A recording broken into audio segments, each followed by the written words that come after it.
Bueno, perfecto. Entonces, la idea es, buenas tardes a todos. Estamos muy contentos de recibirlos nuevamente y poder seguir adelante con el curso. Como ustedes saben, a partir del programa, la idea hoy es concentrarnos en lo que hace un poco a la patogenia específica de la hepatitis autoinmune y cuánto condiciona esa patogenia, sus formas de presentación y lo que implica desde el punto de vista de las implicancias anatomopatológicas que este contexto puede generar. Así que para que nos adentremos en este tema antes de desarrollar la próxima semana todo lo que hace específicamente al tratamiento, nos va a acompañar Marlene Padilla. La mayoría de ustedes la conocen, ella es médica de la unidad de autoinmunidad hepática del Hospital Italiano y aparte de eso es coordinadora del Registro Latinoamericano de Enfermedades Autoinmunes. Así que claramente tiene su foco en particular puesto en la hepatitis. Así que Marlene, te vamos a agradecer mucho que avances con tu presentación.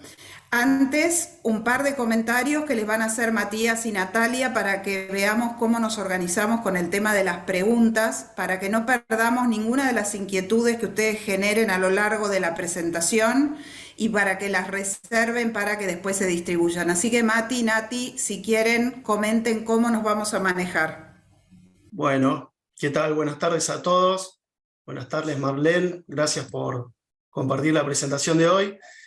Con respecto a las preguntas, lo que vamos a hacer es, vamos a ir poniéndolas en el chat y a medida que finalicen las presentaciones, vamos a ir seleccionando y les vamos a dar la palabra para que cada uno pueda exponer o comentar su pregunta directamente con el expositor. Así que hacemos esa modalidad, igualmente lo vamos a repetir en el chat. ¿Qué tal? Marlene, Buenas cuando tardes. quieras. Vale, ¿qué tal? Buenas tardes a todos. Muchas gracias por la invitación. Muchas gracias por la invitación. Hoy, durante la tarde, vamos a estar hablando un poquito de lo que es la forma de presentación y la historia natural de la hepatitis autoinmune, y así también vamos a discutir un poquito el rol de la biopsia hepática, tanto en el diagnóstico como en el seguimiento de la enfermedad. Bueno, primero hablamos un poco de la epidemiología.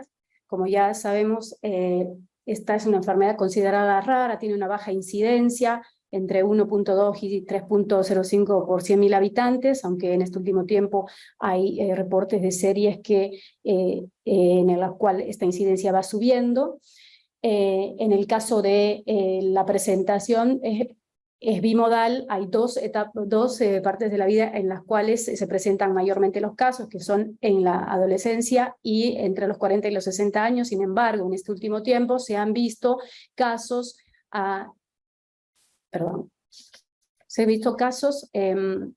de pacientes de mayores de 65 años. Se dice que en Europa la enfermedad es más común en la etnia caucásica, y en Estados Unidos no encontraron diferencias son similares entre los blancos, afroamericanos y asiáticos, y menor incidencia en los hispanos. Sin embargo, hay reportes en los cuales se encuentra enfermedad un poco más avanzada en los hispanos. En cuanto a la etiología, podemos decir que hay diferentes puntos a discutir en cuanto a los factores genéticos, ya bien conocido, el HLA, DR4 y DR3, también relacionados con la enfermedad. En cuanto a los factores de riesgo, como ser sexo, edad, el estado hormonal, la etnia también, como ya habíamos comentado previamente. Hay factores ambientales, drogas que pueden desencadenar la enfermedad, ya bien conocidas la nitrofurantoína, la aminociclina, que son las que más usamos en la actualidad. Y también hay otros gatillos que se pudieron identificar, tanto virales, como coinfección con VIC y HIV, y como trigger, hepatitis A, E, también virus de Epstein-Barr. Y en el último tiempo hubieron reportes de vacunas en la vacunación masiva para el SARS-CoV-2. En cuanto a lo que es la paradoja de la autoinmunidad en un órgano tolerogénico como es el hígado, Sabemos que existen estos mecanismos de regulación inmunitaria que aseguran que el hígado sea tolerante tanto a estos antígenos locales y a nivel sistémico, reconociendo lo propio de lo no propio. Y recordamos que la microanatomía del hígado va a favorecer a un continuo intercambio de esta información inmunológica, donde las células T van a tomar un íntimo contacto con las microvellosidades de los hepatocitos, con tanto las células T como las células endoteliales, las células de Kupffer, facilitando una exposición de estos antígenos. Entonces, la hepatitis autoinmune y la pérdida de la tolerancia inmune frente a estos antígenos propios, los linfocitos CD3, CD8 autorreactivos, reconocen a estos autoantígenos presentados por el complejo de mayor de histocompatibilidad tanto 1 como 2, activando a las células CD4 citotóxicas y formando así los anticuerpos. Y estos van a causar el daño tisular y perpetúan las condiciones de inflamación, sobre todo la sobreexpresión de estos complejos mayores de histocompatibilidad 1 y 2. Este quiebre de la inmunotolerancia está bien presentado por los antígenos propios en la diferenciación de las células T-helper, ¿sí? Las células T-helper, una vez que presentan, a través de las diferentes interleuquinas va a suceder su diferenciación, y así la estimulación tanto de los linfocitos T citotóxicos, así como los macrófagos, las células plasmáticas, y los TH17, que son los que cumplen un rol bastante preponderante, van a generar inflamación y este ambiente de citoquinas van a definir cómo se van diferenciando los diferentes subtipos para producir la injuria y la perpetuación de la misma. El rol de las T-regs en el mantenimiento de la homeostasis es muy importante, ya que esta va a inhibir esta diferenciación de los T-helpers, y cumplen este rol fundamental justamente para evitar que se perpetúe el daño. Los TH17 juegan un rol principal, sobre todo porque producen citoquinas que van a inhibir a las Treg y en contraposición a la inhibición de las mismas. Entonces, por ambas vías, tanto inhibiendo los Treg y activando por las diferentes interleuquinas inflamatorias, producen el daño por estas dos vías. Entonces, luego de repasar un poco cómo es la fisiopatogenia, esta fisiopatogenia se va a ver, la vamos a ver en situaciones clínicas, y estas van a tener múltiples formas de presentación, y va a ser un desafío para nosotros llegar al diagnóstico. Van a haber casos en los cuales pueden haber pacientes de libro u otros casos en los cuales vaya a ser un desafío llegar al diagnóstico. Y para esto nosotros tenemos que hacer una construcción del diagnóstico. Entonces, en la evaluación inicial de un paciente que tenga una alteración del hepatograma, uno tiene que hacer una evaluación sistemática del paciente, descartar todos los diagnósticos diferenciales. La hepatitis autoinmune es una enfermedad que es de descarte, entonces tenemos que inicialmente solicitar todos los virus, descartar la patología viral, otras enfermedades autoinmunes como la CBP, el CEP, la IgG4, enfermedad por IgG4, hacer un interrogatorio exhaustivo para poder identificar drogas, productos de herboristería, productos homeopáticos que vayan a causar injuria, alcohol, también las enfermedades como son la hemocromatosis, Wilson, el déficit de 1-alfa-1 antitripsina, y las enfermedades sistémicas, así como el lupus eritematoso sistémico y enfermedad celíaca que pueden producir alteración del hepatograma. Entonces, el trípode diagnóstico va a estar dado por las transaminasas elevadas, la presencia de gamma globulinas y inmunoglobulina G elevada, la presencia de autoanticuerpos positivos, FAN, asma, anti-LKM, y una biopsia hepática que va a estar, como esta por hepatitis de interfaz, infiltrado linfoplasmocitario, en peripolesis y rosetas. Esta biopsia hepática previamente era patognomónica, ahora no es, los hallazgos no son patognomónicos o sea, no hay un hallazgo específico de propiedad de la hepatitis autoinmune, como lo vamos a desarrollar un poquito más adelante. Entonces, construyendo el diagnóstico y tomando en cuenta las transaminasas, nosotros tenemos que tomar en cuenta que vamos a tener diferentes escenarios, pacientes que tengan alteraciones leves, moderadas o severas, ¿sí? Y estas pueden ser a lo largo de la vida fluctuantes. Entonces, es importante saber que las transaminasas pueden ir desde pequeños valores apenas por encima del valor normal hasta 50 veces el valor normal, y pueden también tener un ascenso de tanto de la fosfatasa alcalina como la de la gamma GT. Sin embargo, la bioquímica no está en relación con el grado de inflamación de la biopsia. En cuanto a la IgG sérica y las gamma globulinas, suelen estar presentes en un 85% de los casos. Son útiles tanto para el diagnóstico como para el seguimiento. Hay que tomar en cuenta que en las hepatitis autoinmunes agudas pueden ser normales, y en los pacientes que tengan enfermedad avanzada, las gamma globulinas pueden estar elevadas. En cuanto a los anticuerpos, los patrones más comunes son el patrón homogéneo en 2/3 de los casos, y en un tercio restante el moteado fino. Existen otros anticuerpos como es el asma y el antiactina, que están presentes en un 86 a 100% de los presentes en la hepatitis tipo 1, y también el anti-LKM1 y el anti-LKM3, así como anti-LC1 y SLA en la JAI tipo 2.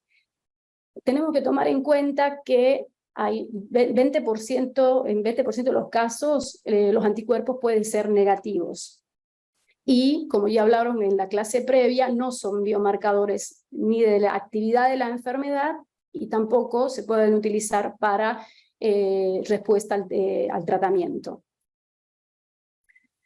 En cuanto a la biopsia hepática, como les comentaba, el Grupo Internacional de Hepatitis Autoinmune, en su momento, cuando definió los criterios, especificaba cuál era una biopsia típica, y era la que les había mencionado previamente, ¿no? Hepatitis de interfaz, infiltrado linfocitario o linfoplasmocitario, en peripolesis y la formación de rosetas. Esta era como descrita como una JAI típica, y una JAI compatible. Había un patrón de hepatitis crónica, pero no tenía todos los hallazgos típicos previos ya mencionados. Entonces, conforme fue pasando el tiempo y las diferentes patologías fueron presentando digamos, las otras patologías fueron presentando estos mismos hallazgos, es así que se determina que hoy en día no son propiedad de la hepatitis autoinmune. Sin embargo, se dice que la emperipolesis y las rosetas suelen estar asociados a severidad de la enfermedad. ¿Cuál es la utilidad de los scores diagnósticos? El score clásico, que fue descrito en 1999, tiene varios puntos, es mucho más extenso, y con 15 puntos se puede determinar que es un caso definitivo, y con 17 tras el tratamiento. Es importante saber que tiene una alta sensibilidad, y está principalmente, es principalmente útil en caso de pacientes con características complejas, inusuales para las JAI atípicas, básicamente. En cuanto al, cuando tenemos el score simplificado, que es bajo, siempre es recomendable chequear, ya que puede haber falsos negativos. Y la histología hepática compatible con JAI te da el diagnóstico definitivo de hepatitis autoinmune en ausencia de anticuerpos, como ya habíamos mencionado, que están 20% ausentes en algunos pacientes. En cuanto al score simplificado, tiene una sensibilidad menor en relación al clásico, y una especificidad mayor al 95%. Es por encima de mayor o igual a 7, es una high definitiva, mayor o igual a 6, una high probable, y principalmente estos se utilizan más allá de la práctica clínica y el diagnóstico, para ayudarnos al diagnóstico, se utilizan para definir cohortes de pacientes en estudios clínicos de investigación. En cuanto a los fenotipos de la presentación clínica en sí, tenemos la presentación aguda, que puede ser una exacerbación de una hepatitis crónica, un flare de hepatitis, una hepatitis aguda verdadera, que se presenta en el 25% de los casos. Puede haber también la presentación aguda fulminante, que es las series en Estados Unidos y Europa, son una incidencia de 3 a 6%. Puede haber también una high que sea de presentación insidiosa o asintomática, donde se vayan a presentar a lo largo del tiempo los diferentes síntomas. Y un 30% del diagnóstico al diagnóstico son con fibrosis avanzada. En cuanto a la presentación aguda, podemos mencionar que tienen que tener obviamente un rango de transaminasas por mayores a 10 veces el valor normal. En las formas graves, la bilirrubina total está elevada y existe también colestasis en un 41% de los pacientes. La IgG puede ser normal entre 25 y 39%. La presencia de anticuerpos negativos es un poco más alta, 39%. En la presentación de ANA un 74%, asma un 21% y anti-LKM 5%. Estos datos son generales, pero se correlacionan sí con un grupo con un estudio que fue publicado en una revista canadiense, que es del equipo de un centro chileno, el Centro Las Condes, que tiene similares resultados. Es importante también saber que la enfermedad, hay que pesquisar la enfermedad autoinmune, ya que 15% de los pacientes que tienen esta enfermedad aguda tienen tiroiditis Hashimoto, 6.3% enfermedades Sjögren. También están descritos colitis ulcerosa, celiaquía y vitiligo, con un menor porcentaje. Esta presentación tiene que ser aguda, menos de 30 días. Se presenta principalmente con dolor abdominal, ictericia, artralgias y astenia en un 85%. En cuanto a la biopsia hepática, la presencia de fibrosis nos va a ayudar a definir si esto es una presentación aguda verdadera o es un flare de hepatitis autoinmune. Dentro de las características de la biopsia se ve que hay un 82% que presentan hepatitis de interfase, la necrosis lobulillar en un 80-90%, y un 27% se identifican un grado F3, F4, que es lo que les había comentado previamente, que para diferenciar de la verdadera aguda o de un flare de hepatitis. En cuanto a tomar todas estas determinaciones, en estos cuadros agudos muchas veces no tienen IgG, la IgG es normal y bueno, se presentarían como atípicas, y es ahí donde cobra el rol el score original, el cual, como pueden ver en el gráfico, tiene mayor cantidad de pacientes con el diagnóstico definitivo por este score.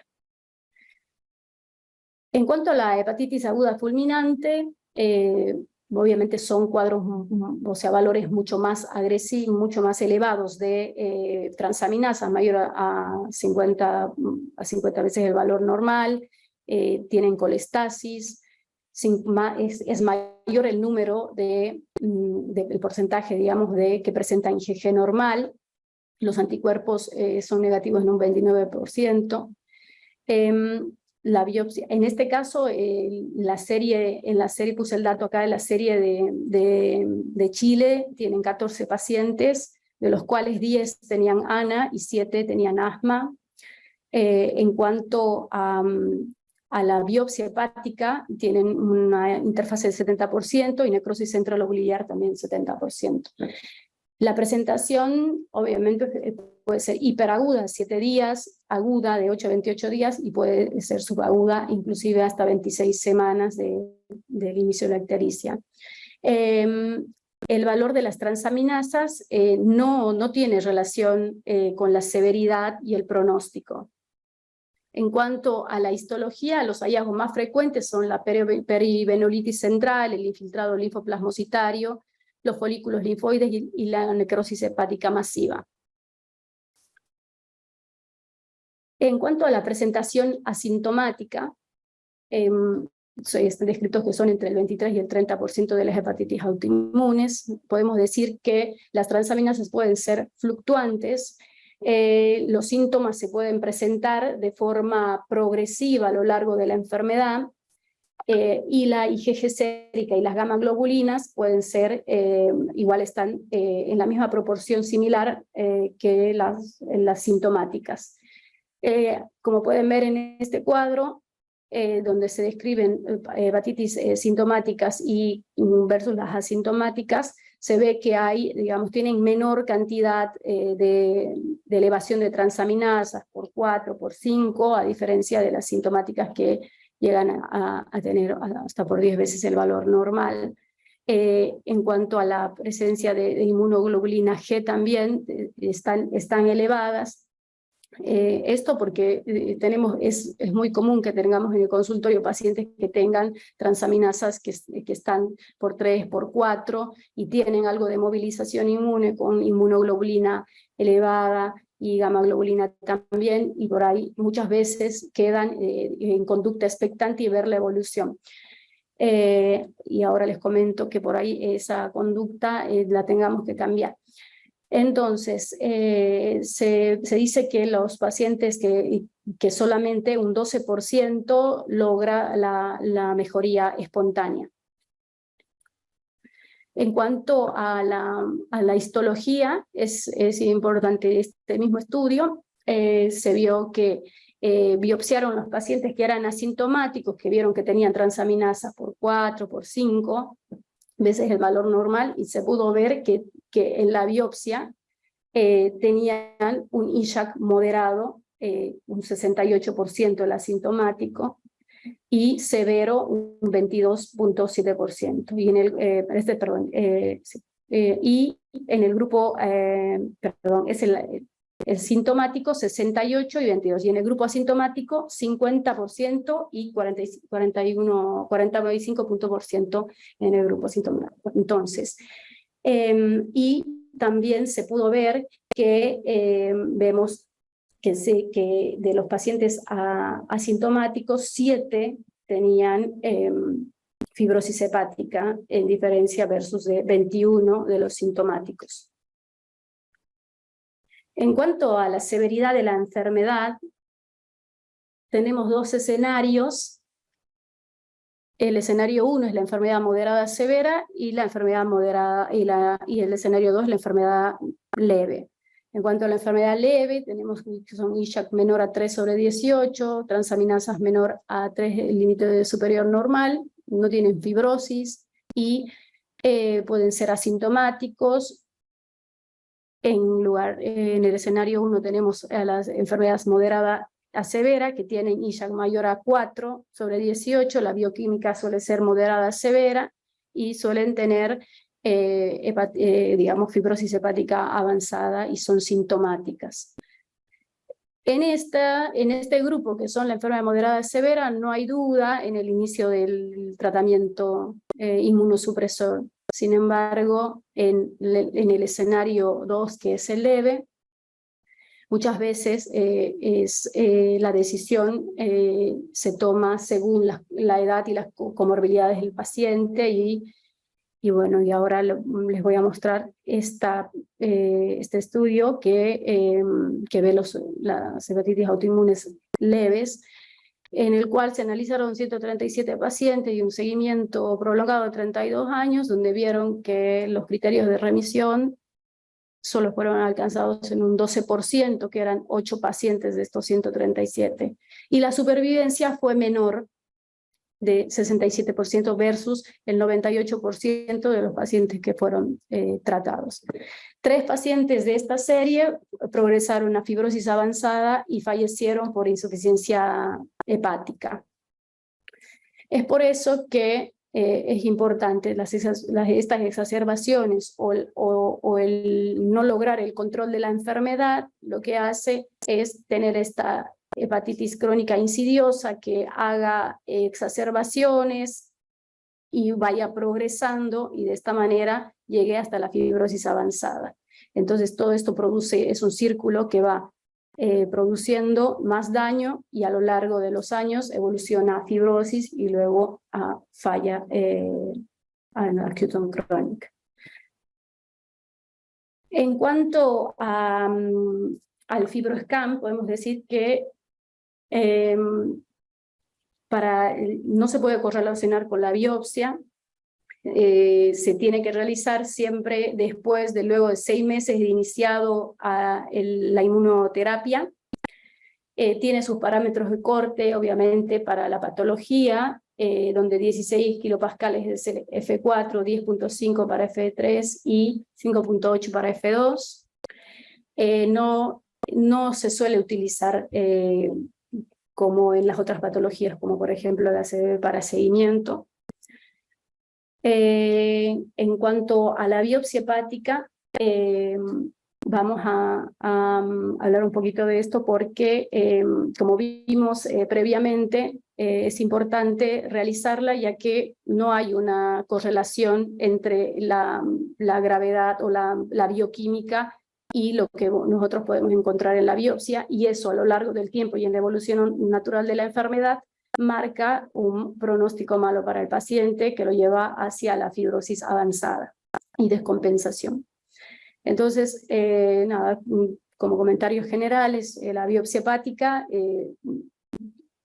una buena biopsia hepática tiene que tener de 10 a 12 espacios porta, medir 1.5 en longitud y 2 milímetros de espesor.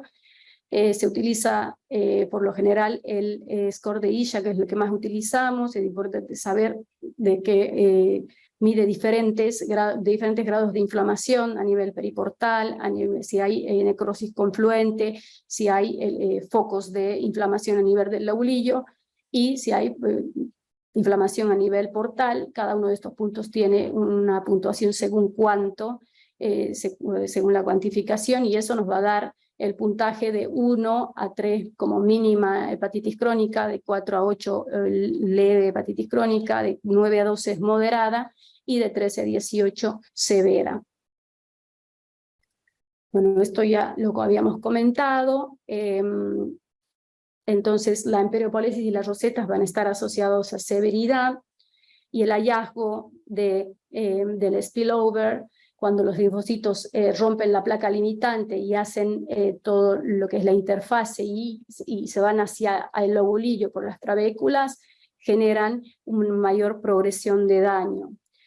En cuanto a la hepatitis en puente y necrosis, esta se observa en un 84-98% de los casos de flare de hepatitis autoinmune, y en la evolución esta necrosis en puente tiene mayor riesgo de fibrosis.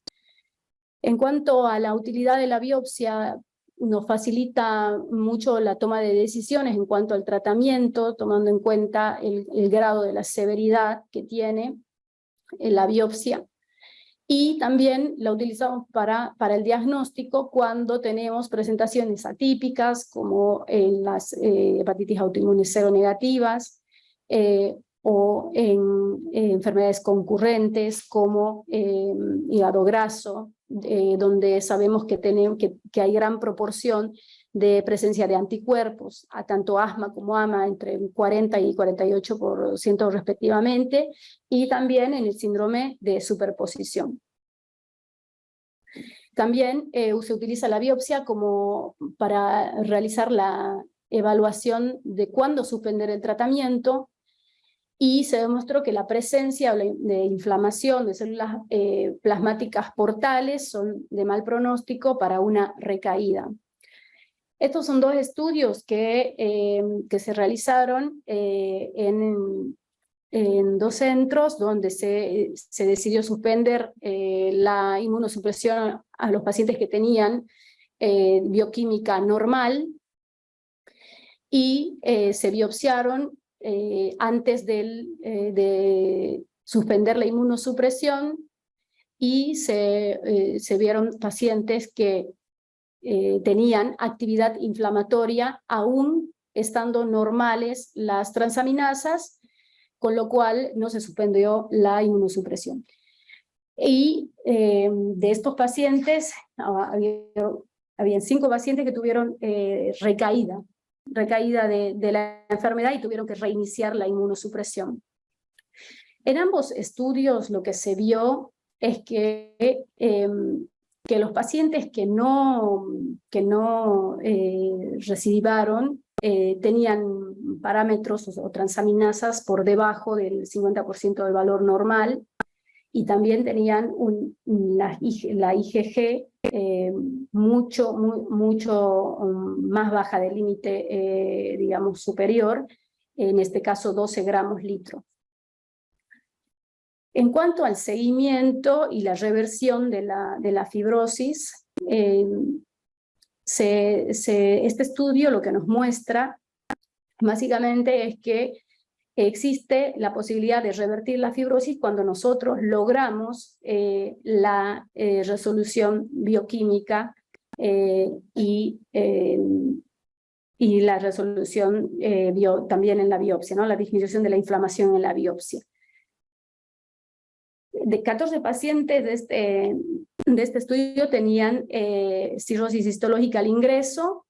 De estos solamente 10 pacientes tenían fibrosis histológica al final del tratamiento.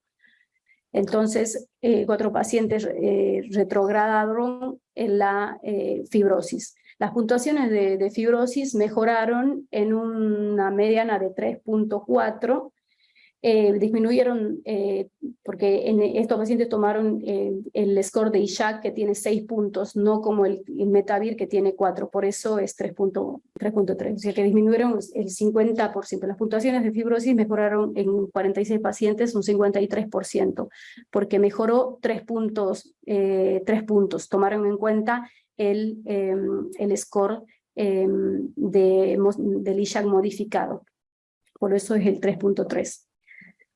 Bueno, dentro de las conclusiones podemos decir que el diagnóstico requiere un trabajo multidisciplinario. Esto ya lo habían comentado en la reunión previa, que nosotros tenemos que tener un diálogo fluido entre el anatomopatólogo y el laboratorio, y comentarles que bueno, la medicina de hoy en día no es más la de los libros, sino es una medicina personalizada, en la cual nosotros vayamos a construir el diagnóstico en base a los elementos, en este caso, que componen al trípode diagnóstico.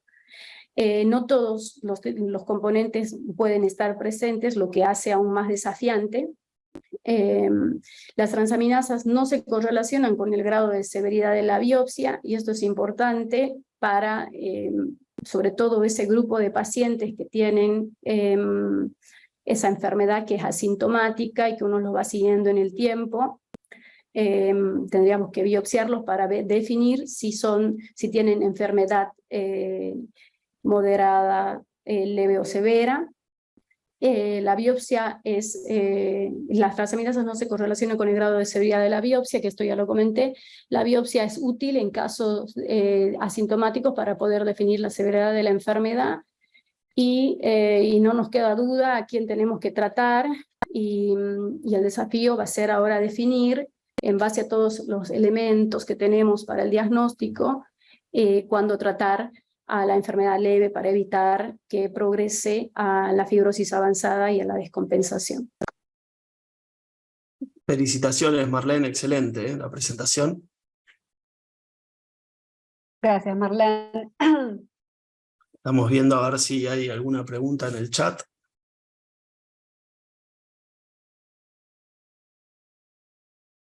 A ver. Ahí empezaron a aparecer algunas.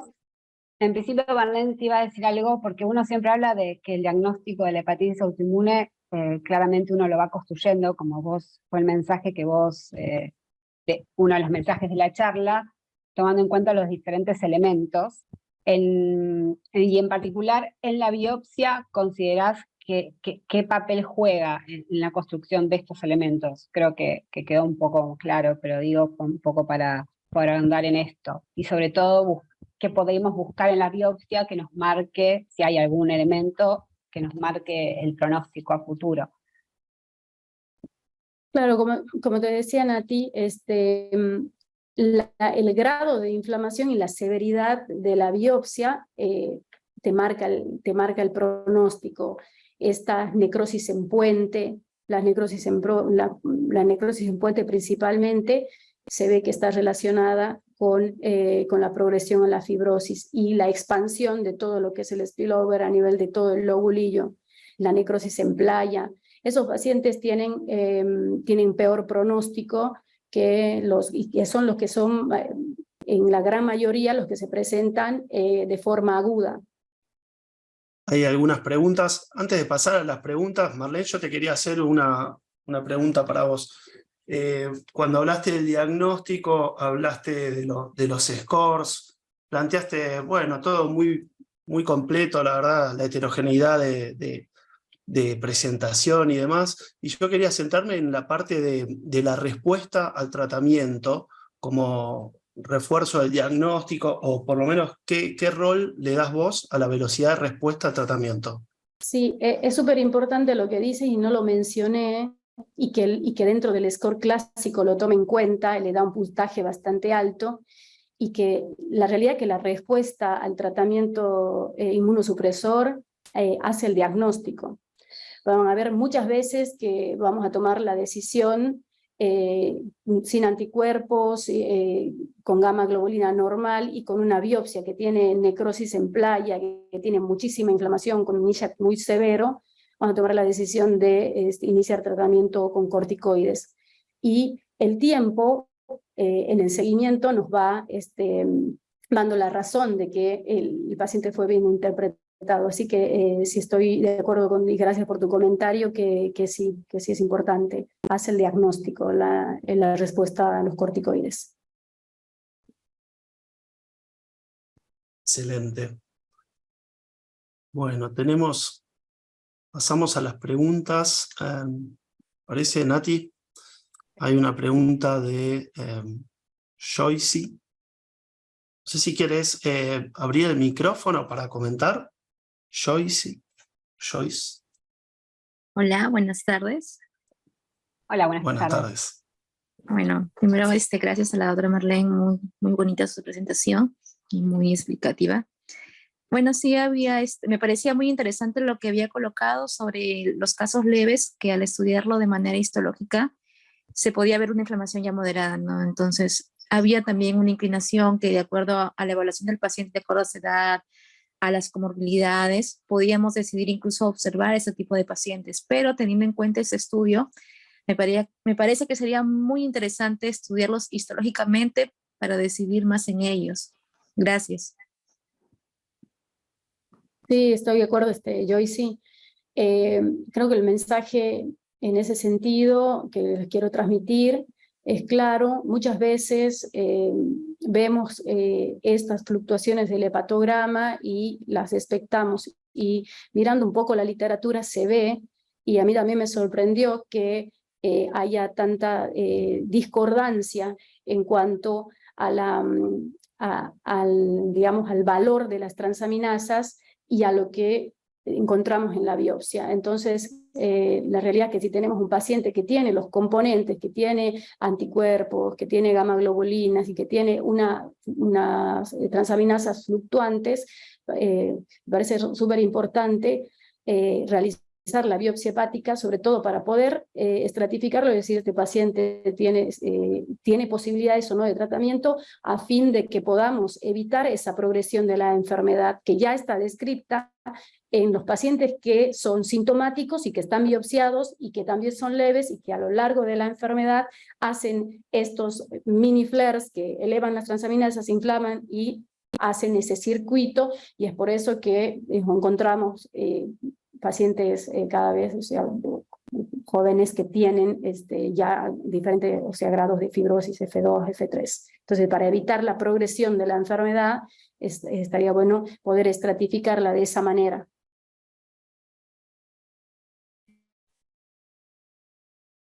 Muy bien. Hay una pregunta de Soledad Cravioto. Está en relación al seguimiento de estos pacientes. Soledad, ¿querés abrir el micrófono y hacer la pregunta directamente? Me parece muy interesante el rol de la biopsia al seguimiento y cómo realizar el seguimiento de estos pacientes. ¿Estás por ahí, Soledad? Hola. Bien, ahí estamos. Hola. ¿Qué tal? Buenas ¿Qué tardes. tal? ¿Cómo están? Buenas tardes. ¿Me escuchan? Perfecto. Ah, ok. Bueno, sí, la pregunta es esa. Es una paciente con historia de hepatitis autoinmune ya de varios años de evolución, con hepatograma persistentemente normal, en tratamiento con azatioprina y deltisona, que se biopsió en el 2018 justamente por este hepatograma normal, y lo que mostró fue realmente inflamación y una fibrosis que, bueno, que hizo que no solo no se suspendiera el tratamiento, sino que se aumentara. Sigue presentando hepatogramas normales, la historia es con hepatogramas normales, y yo el seguimiento lo hago con la IgG y la gamma. Y en principio viene bien, lo que no sé es cada cuánto debería volver a biopsiarla. Interesantísimo. Marlene. Bien, bueno, en estos pacientes que tienen todo normal, bueno, a ver, uno podría hacer una biopsia. En este caso de pacientes se puede utilizar como seguimiento el FibroScan. ¿Viste? Cuando está estable la enfermedad, puedes utilizar el FibroScan, y si presenta alguna variación, en ese caso podrías, viendo si hay alguna movilización de grado de fibrosis, rebiopsiarla. No hay una, digamos, una recomendación de realizar biopsias de rutina.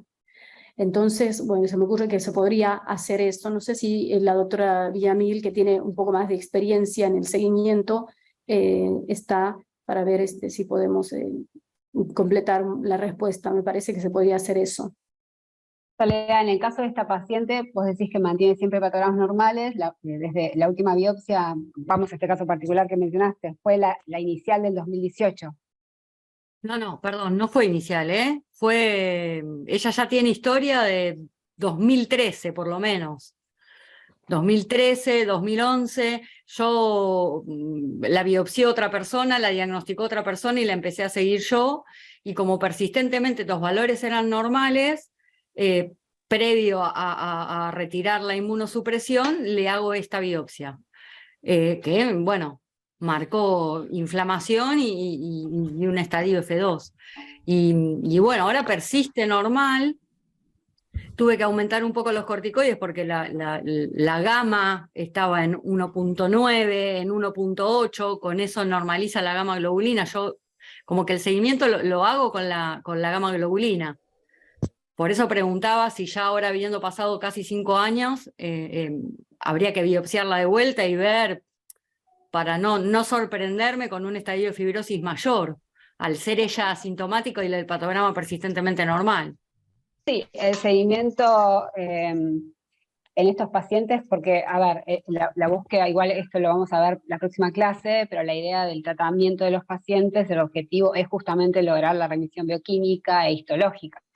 Y ahí en ese caso tenés por un lado, en principio, una normalización de sus enzimas, pero sigue activa o al menos evidenciando cierto movimiento de gamas e inmunoglobulina G, entiendo, acompañando. Exacto. Siempre hay que primero pensar, esto a veces uno lo ve en los pacientes, y teniendo en cuenta la biopsia última, donde mostraba actividad moderada, y veo que tuviste que ahí no pudiste sacarle la medicación y continuaste con el tratamiento, primero uno debería pensar también clínicamente si tiene algún otro indicio de alguna otra patología sistémica asociada que pueda justificar la elevación de las gamas, acompañando quizás, y después las biopsias evolutivas en estos pacientes suelen ser de utilidad porque nos dan un poco la información acerca de, bueno, justamente si previamente entiendo que se biopsió con un hepatograma normal porque estaba a punto de sacarle la medicación o pensando en al menos disminuir la inmunosupresión, tener una nueva muestra de este paciente sería de relevancia para entender si está justificado en esa activación inmunológica, habiendo descartadas otras causas, digo, de elevación de gamma globulinas, etc. Nati, también me llama un poco la atención que tenga, yo por lo que entiendo es todo normal, y tenga moderada actividad en la biopsia. Entonces esta paciente, más allá del seguimiento, está bien que por ahí ahora ya pasaron 5 años y por ahí sea un buen momento. Como te digo, no hay un tiempo, no es cada 5, ¿no se entiende? Sí, sí, hay que individualizarlo. Claro, es totalmente individualizado, por ahí estaría bueno rebiopsiarla y determinar si realmente tiene una actividad moderada. Por ahí el tratamiento no está siendo suficiente y hay que hacer un ajuste de la medicación. Yo quería gracias. hacer un comentario más con respecto a esto. A mí me parece súper interesante esto que se plantea de la biopsia al seguimiento, sobre todo el correlato entre la remisión bioquímica y la remisión histológica, ¿no? Esta remisión bioquímica, que es uno lo que busca con el tratamiento, en algunos casos se ve que no siempre correlaciona con la remisión histológica, ¿no? Hay estudios que hasta un 40% de los pacientes persisten con actividad y, bueno, ese grupo de pacientes es el que a uno le interesa buscar para ver si tiene que hacer algún ajuste del tratamiento o no. Sobre todo, esa correlación se vio con los pacientes que tienen cirrosis inicialmente, pero también en las series de corte general, hasta un 40% tienen progresión histológica. Entonces, nosotros la solemos hacer al seguimiento, si bien, como dice Marlene, eso no está definido, no está estipulado. Nosotros en el grupo tratamos de por lo menos dejar, algunos se plantean 1 año o a los 2 años, y tener una biopsia de seguimiento para ver cómo continuar. Van a ver que eso no figura en las guías, pero bueno, es algo de la práctica que se puede implementar para identificar ese grupo de pacientes y saber si hay que hacer algún ajuste en la medicación. Y dentro de la evaluación y el correlato lo que planteaba Marlene también, el FibroScan, es útil si anualmente vemos que ese valor de kilopascales va aumentando. Si aumentan los kilopascales, va teniendo un correlato con falta de remisión histológica también. Pero bueno, es algo, es un dato más, digamos, uno no se basa solo en eso, ¿no? Claro, es una sumatoria, porque también Exacto. es cierto que eso se ajusta, porque muchas veces las pacientes no quieren biopsiarse. Entonces, bueno, lo menciona el FibroScan precisamente en este contexto de seguimiento, sobre todo. Total. Perdón, gracias, Matías, ¿te puedo pedir la palabra? No sé si me escuchan, porque tengo muy Por mala supuesto, señal doctora, donde la estoy. directora del curso. No, pero tengo pésima señal. Estoy en el medio de la tormenta acá en Nordelta, no se escucha nada. Soledad, perdona si digo algo que vos ya aclaraste y yo no escuché, pero no oí de qué biopsia partiste con esta paciente. Cuando vos le haces el diagnóstico, antes de iniciar el tratamiento, partiste de, perdona si ya lo relataste, pero qué severidad tenía y qué activación tenía de la gamma globulina, de la IgG, etcétera. O sea, cómo era su perfil de salida. Sí, no lo dije. En realidad, la señora se diagnosticó en otro lado y la biopsia inicial era un A2 F2. Ya venía con el tratamiento, esto fue en el 2011. En el 2018 tiene esta biopsia con actividad inflamatoria 1 y persistía con el F2. ¿Y vos pudiste rastrear si la paciente de debut había movido la gamma y la IgG o si encuadraba dentro de este fenotipo de IgGs bajas y gamas bajas? En realidad, la IgG y la gamma siempre estuvieron en el límite superior. Y con respecto a lo que nombraron antes, al tener hepatogramas persistentemente normales, la terminé mandando a un reumatólogo para ver si encontraba alguna otra causa de esta hipergama. Bueno, volvió diciéndome que no habían encontrado ninguna otra enfermedad, digamos, que lo justificara. Siguió ahí siempre en el límite, 1.5, para 1.6 de normal, digo, 1.5, 1.55, la gamma globulina y la IgG estaba abajo de 1500 siempre, pero como que siempre estuvo ahí en el límite, O sea que no me dejaba tranquila. es probable que la biopsia que vos viste, o sea, si vos la mantenías así medio border con la gama, de hecho me imagino que era una paciente sobre la cual muchísimo convencimiento de suspenderla, no sé hasta dónde tenías, viste, más allá de la práctica adecuada que es siempre biopsiar antes de decidir suspender. En alguien donde vos viste que el parámetro central de activación inmune nunca lo controlaste a punto de que te tuviera cómoda, como vos decís, viste, de hecho era un parámetro significativo a tomar en consideración. Ahora, la idea es, en esa biopsia que vos le terminás haciendo y donde encontrás inflamación, la inflamación tenía claramente estigmas de ser inflamación de hepatitis autoinmune crónica, estos datos que volcó en su presentación Marlene, claramente tenía algún plasmocito, tenía alguna célula que te orientara. Sí, estaba descripta, digamos, característica de una hepatitis crónica y en un centro digamos, que tiene experiencia en biopsias hepáticas. Perfecto. La verdad es que, viste, tomo los comentarios que hicieron Marlene y Nati y después lo que agregó Matías. De alguna manera vos reflejás un poco lo que es la variabilidad de estos pacientes, porque en estos pacientes, si bien el trípode que describió Marlene es muy útil obviamente al diagnóstico, también es un trípode al cual vos volvés permanentemente cada vez que tenés que tomar una decisión de fondo en estos enfermos.